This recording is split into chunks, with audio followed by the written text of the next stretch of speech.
J'ai été vraiment frappée par la grande précarité dans laquelle ces personnes se trouvent. Le 13 octobre, j'ai passé l'après-midi dans un parc de Rennes où 300 sans-abri, dont près de 100 enfants, vivent dans des conditions alarmantes. Everything is bad.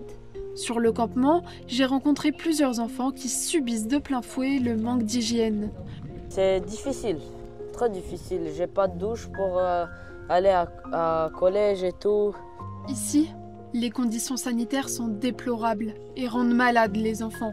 30 enfants qui étaient enregistrés dans une épidémie, ils vomissaient, ils faisaient des diarrhées. En plus des problèmes liés à l'insalubrité, il y a beaucoup de bruit la nuit sur le camp, ce qui empêche les enfants de dormir correctement. Des fois, quand il fait nuit, j'arrive pas bien à m'endormir. Pour dénoncer cette situation, des enseignants d'un collège où sont scolarisés 6 enfants du camp ont organisé une manifestation.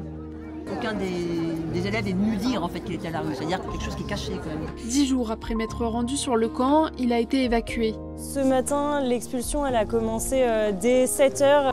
Mais des enfants dormaient toujours dans la rue.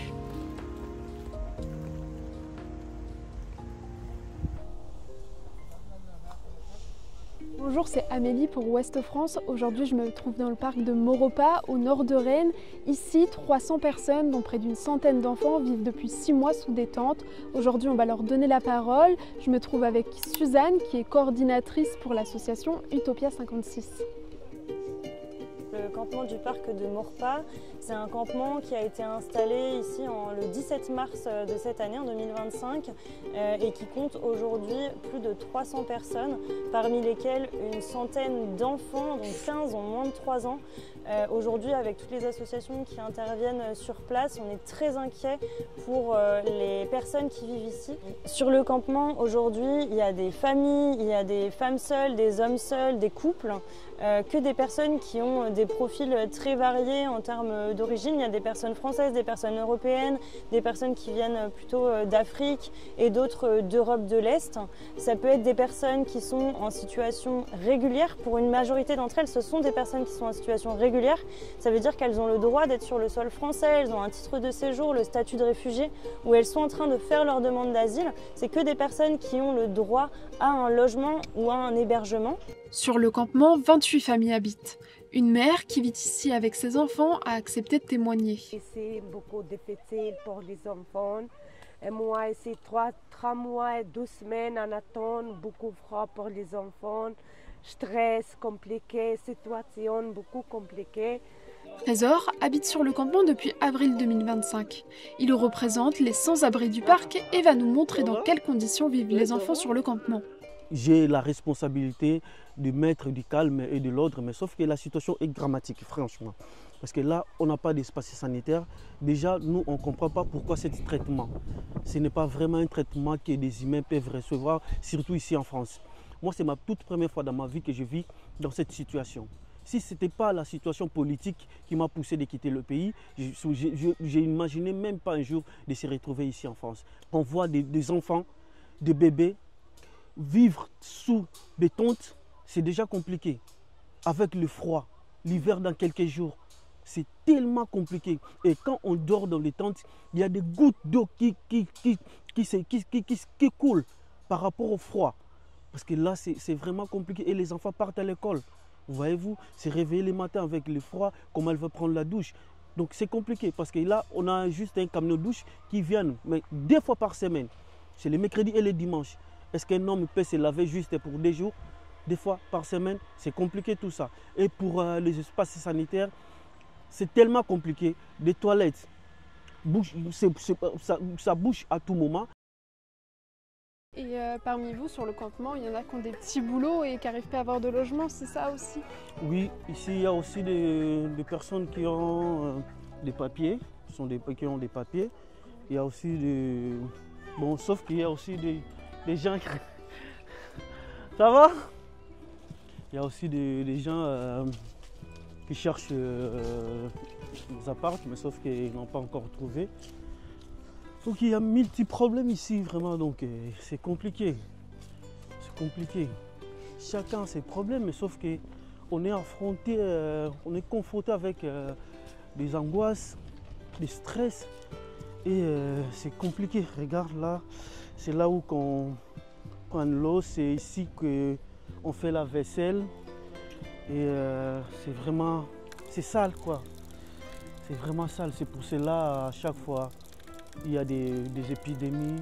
La fois dernière il y avait 30 enfants qui étaient enregistrés dans une épidémie. Ils vomissaient et ils faisaient des diarrhées.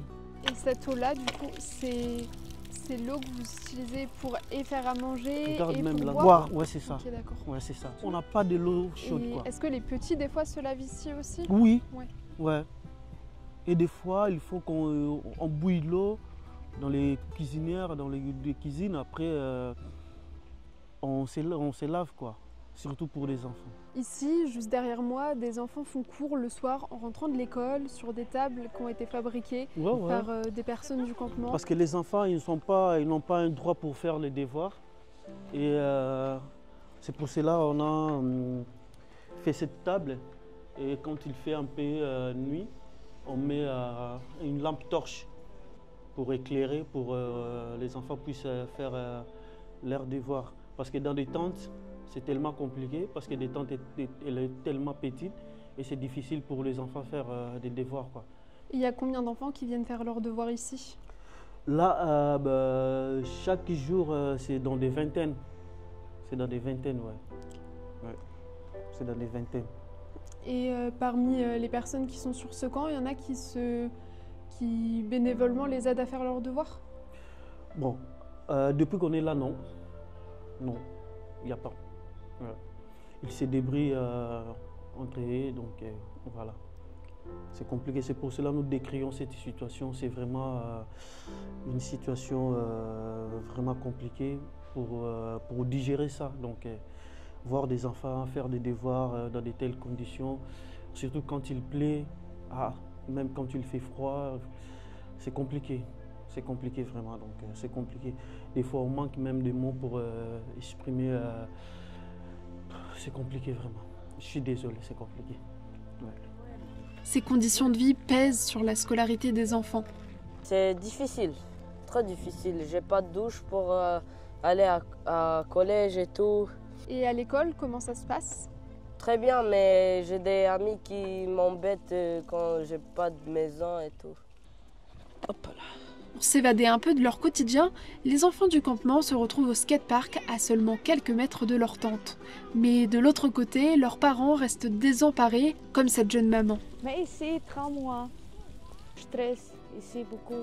Nos douches, nos hygiènes, nos dodos, nos couches, catastrophe.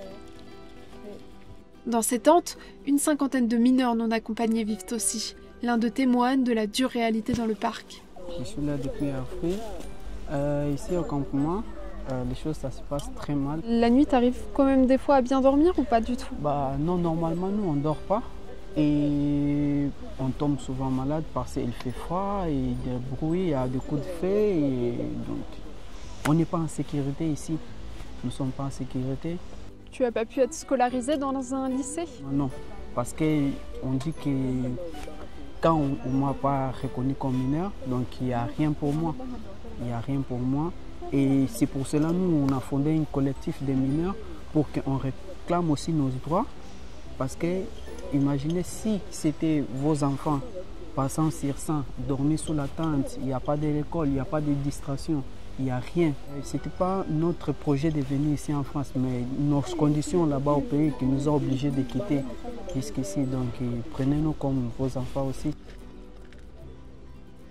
Dans ce parc, je suis assez frappée par le nombre de jeunes enfants que je croise, mais aussi de mineurs isolés et de femmes seules. Les mineurs me racontent tous qu'ils ont peur la nuit, notamment à cause du bruit qu'il peut y avoir. J'ai fait un saut et ça se passe très bien. On fait de nouveaux amis. Pas de problème. Je m'en sors plutôt bien. Je crois que je peux mériter d'être le premier de la classe. Et la nuit, est-ce que tu arrives à bien dormir ou des fois tu es fatiguée quand tu arrives à l'école? Des fois, quand il fait nuit, j'arrive pas bien à m'endormir. Il est 17 h aujourd'hui et du coup là on se situe au niveau d'un des 3 points cuisine du campement. Et on voit qu'en fait les gens ils commencent déjà à cuisiner à cette heure-là parce qu'il y a tellement de monde sur le campement que en fait il faut se relayer pour que tout le monde puisse avoir accès à la cuisine et se cuisiner un plat chaud pour ce soir quand les températures redescendront. Il y a combien d'espaces cuisine sur le campement comme celui-là? Il y en a 3 avec chacun 1 ou 2 gazinières parce qu'il n'y a pas d'accès à l'électricité sur le campement. Pour les parents, le manque d'électricité est compliqué à gérer, notamment pour réchauffer les biberons des 15 bébés du campement. I am 2 weeks. 2 weeks she's live on the tent. For the children it's a very problem because children every moment it's no segregation. It's very difficult cooking. Everything it's bad. Baby every moment she's sick, she's tired, going to the hospital every moment. Chaque jour, des personnes continuent d'affluer sur le campement qui compte déjà plus de 300 personnes. Cet après-midi, une dame est arrivée. Pour elle et ses 2 enfants, elle a demandé une tente à Utopia 56 qui, dans la foulée, lui en a apporté une. Cette situation n'est pas un cas isolé. C'est un peu trop tiré là ? On est contacté à peu près tous les jours Utopia 56 par des personnes, des femmes ou des familles qui se retrouvent sans solution d'hébergement. Donc on est amené à installer des tentes quasiment tous les jours. En amont de ce reportage, nous avons contacté la mairie de Rennes, qui pointe l'insuffisance chronique du dispositif d'accueil et d'hébergement pour ces personnes.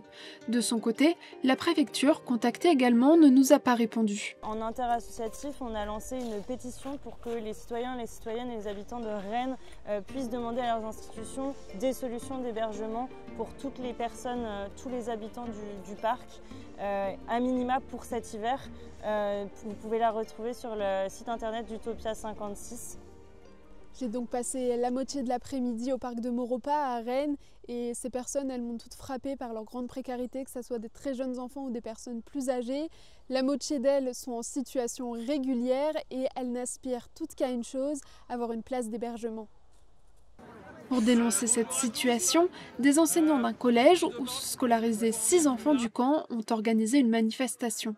On a organisé ce rassemblement-là parce qu'on s'est rendu compte il y a un mois à peu près qu'on avait 4 élèves d'abord et puis 6 maintenant qui dorment au campement de Maurepas. Et vous, du coup, qu'est-ce que vous aimeriez qu'il change ? Du coup, nous, on nous parle toujours d'accueil inconditionnel quand les gens arrivent en France. On se rend compte que c'est pas le cas et c'est difficile pour nous de se dire que on accueille des élèves toute la journée au collège, on fait cours avec eux, on nous parle beaucoup de bien-être des élèves, de bienveillance et tout ça. Et nous, nos propres enfants, le soir, ils rentrent dormir dans un lit et se dire qu'on les a toute la journée et que le soir, ils rentrent sous une tente, difficile pour nous d'accepter cette situation-là. Et est-ce que ces élèves, du coup, que vous avez en classe, vous remarquez qu'ils sont particulièrement fatigués ou peut-être plus sensibles ? Il y en a une qui est très absentéiste et sa mère justifie effectivement en disant qu'elle est fatiguée et que c'est difficile pour elle de venir le matin. Il y en a un qui, on voit bien, il y a une espèce de trouble anxieux lié à sa situation. Et par ailleurs, il y en a 2 autres. Moi j'en ai 2 en classe, si on ne me disait pas qu'ils dorment dehors, il n'y a rien qui me faisait me dire qu'ils étaient différents d'autres enfants.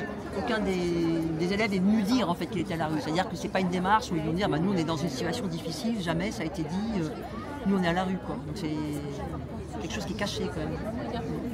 Nous on le sait qu'à travers les collectifs et les associations. 10 jours après m'être rendu sur le camp, il a été évacué. Ce matin, l'expulsion elle a commencé dès 7 h avec la présence de la protection civile et de la police qui est venue sur le campement pour réveiller les habitants et habitantes qui étaient encore dans leur tente avec des sifflements, des sifflets et des lampes torches dès le matin. C'est toujours des expulsions qui sont soudaines, qui ne sont pas prévenues, qui ne sont pas préparées et qui sont d'une violence extrême pour les habitants et habitantes. Nous avons identifié des places d'hébergement qui pourront les accueillir. Alors, ce sont des places d'hébergement d'urgence dans la région Bretagne, majoritairement dans le département de l'Ille-et-Vilaine.